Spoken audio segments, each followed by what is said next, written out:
We know what you're thinking. Did they fire off 6 fascinating points of interest or only 5? Well, to tell you the truth, in all the excitement of watching and listening to Long Island's #1 wrestling podcast, I've actually forgotten myself. But being this is the Monty and the Pharaoh from Indie Music Studios in Ronkonkoma, and the fact that they were talking to yet another champion wrestling star, one of the most powerful and talented performers from the wrestling franchise, and not to forget, well-informed and provocative interview questions asked and answered. It was such an interesting and entertaining hour, the questions nearly blew your head clean off. Now you've got to ask yourself a question. Do I feel lucky?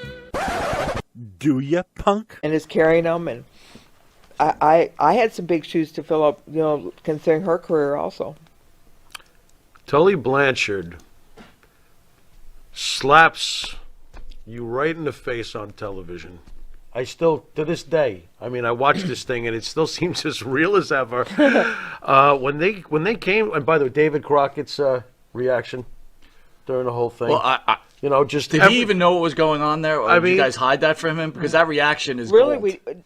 None of that. Well, tell us about the day when you were approached about this behind the scenes. What was your reaction? Like, wow, this is going to really happen? Well, actually, we didn't really know. We knew that they had built it up to where Tully and I we'd been together for right at a year. We'd kind of done everything we were going to do.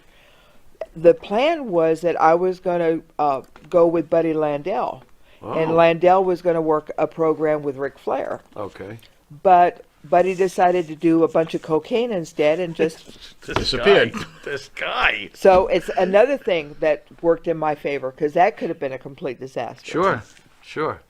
So they're going to go over it, and Dusty thought, well, if we're not going to go this way, let's do the 180, and I'm going to put Doll with me. And let me put myself over. I got a better idea.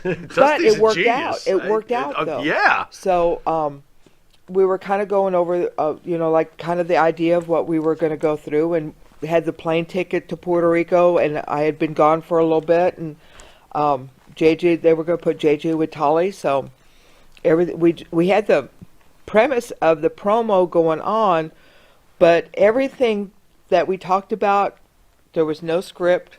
There was no going over it. There was no pre-rehearsal. The whole thing, it happened. So there was no lineup. Magic. All JJ had to do was admit that, they gave it a ticket. And so, right, and we went from there. And when you listen to the tone of my voice, I actually sound like someone that's in a relationship defending themselves over something that she didn't do and had nothing and had no clue of what was going on. It's just like, you gave me the ticket where you didn't expect me to go to Puerto Rico if you gave me the right. So it worked out. It truly did. How about when you grabbed Dusty's leg?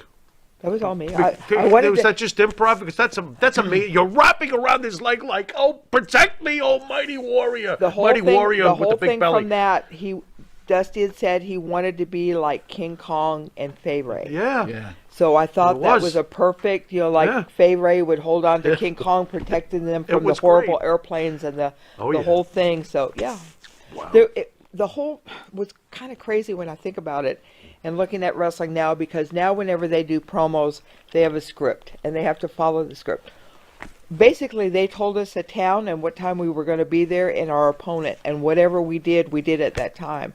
There was no, okay, we're going to say this, and this is what we want you to get over. There was nothing like that. We just had the basic idea, and we went down that path. Why do you think they're so afraid today to let the wrestlers breathe and have that freedom of creativity on the fly? Why?